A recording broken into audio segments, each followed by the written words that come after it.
저는 항상 새로운 분야를 공부하거나 새로운 일을 시작할 때 성장의 더딤을 느낍니다. 내가 성장하고 있는 게 맞는지 끊임없이 의심하는 것은 힘든 싸움입니다. 지금 내가 가고 있는 길이 잘못된 길인가라는 생각과 마치 내가 노력해도 계속 뒷걸음질 치고 있다는 생각, 저만 이런 생각이 드는 건 아닐 겁니다. 많은 사람들이 이 과정에서 조용히 포기합니다. 이게 더욱 아쉽게 들리는 이유는 많은 사람들이 실력이 늘었음을 체감하는 성장의 문턱에서 포기하는 경우가 적지 않다는 거죠. 이 영상에서는 초보 시절이 생각보다 길게 느껴지는 이유와 이를 극복하는 방법들에 대해서 얘기해 보겠습니다.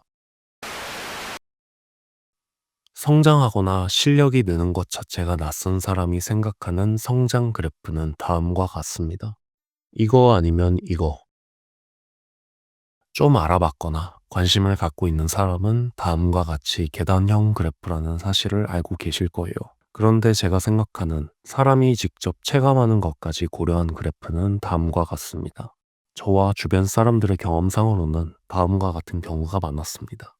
일단 이 그래프에 대해서 설명하기 전 초보를 벗어난다는 것을 정리해 보겠습니다. 크게 두 가지가 있는데 첫 번째로는 일단 나 스스로가 어떤 걸 아는지 어떤 걸 모르는지 아는 상태여야 합니다. 유식한 말로는 메타인지를 갖췄다고 표현할 수도 있겠고 쉬운 말로 하면 주제 파악을 잘한다고 할 수 있겠죠. 내가 스스로 주제 파악을 잘하는 정도, 이걸 어떻게 스스로 알 수 있을까요? 일단 내가 나 스스로의 실력을 셀프 점검해 봅니다. 그러고선 내가 생각하는 내 실력과 외부의 객관적인 평가를 비교해보고 둘이 일치할수록 자기 객관화가 잘 된 상태이고 이를 통해 개선 방안을 잘 떠올릴 수 있을 때 메타인지가 우수하다고 할 수 있습니다.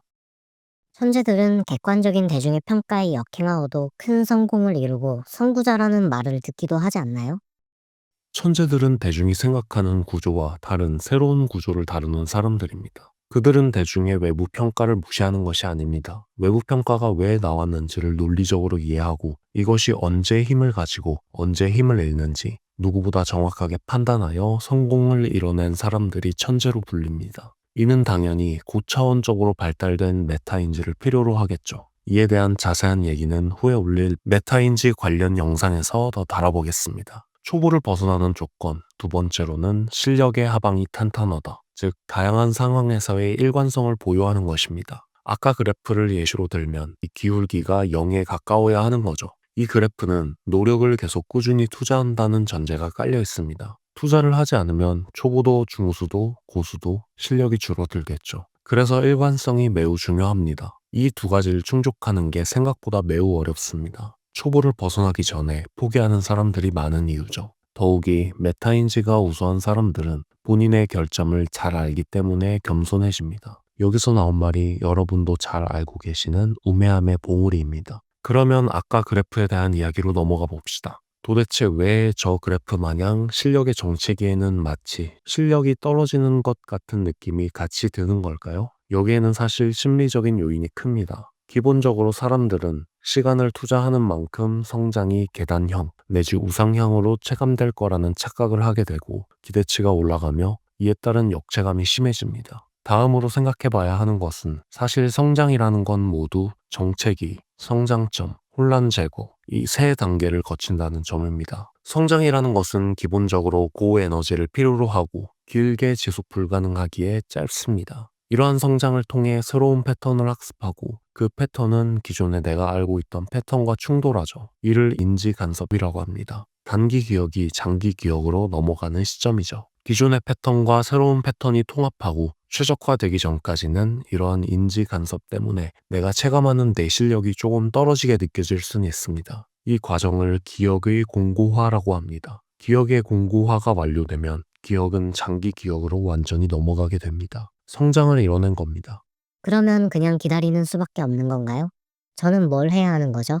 초보를 벗어날 때까지 각 성장 과정에서 해야 할 일들은 다음과 같습니다. 일단 정체기에서는 우선적으로 남들의 성취도와 비교를 하지 않고 스스로에 대한 기대치를 낮춰 멘탈을 관리하는 것이 중요합니다. 배우는 것보다 버티는 것이 우선이라는 생각으로 꾸준한 노력을 기울일 수 있도록 멘탈과 휴식 주기를 관리해주고 끊임없이 자기 피드백을 해줍니다. 그리고 짧고 폭발적인 성장 후에는 불안정기, 아까 얘기했던 인지 간섭의 단계에서는 실력 하락으로 보이는 현상이 자연스러운 거라 받아들여야 합니다. 그러면서 이전의 나와 현재의 나의 기술 내지 지식의 경계를 확인하며 기억의 공고화를 도와야 합니다. 이걸 초보를 벗어날 때까지 하면 된다고는 했지만 사실 그 이상의 경지에 이르러도 초보 시절과 하는 일은 크게 달라지지 않습니다. 프로 운동선수들의 연습량만 봐도 알 수 있죠. 그들은 자신의 한계 혹은 인류의 한계를 돌파해야 하는 것이 목표이므로 오히려 강도가 훨씬 강해집니다. 다만 중수 수준의 실력을 유지하는 것은 훨씬 쉬워질 거예요. 지금까지 말씀드린 것처럼 성장은 구조적인 변화이지 선형적인 변화가 아닙니다. 이 구조를 알면 흔들리지 않고 자신이 나아가는 길에 확신을 갖는데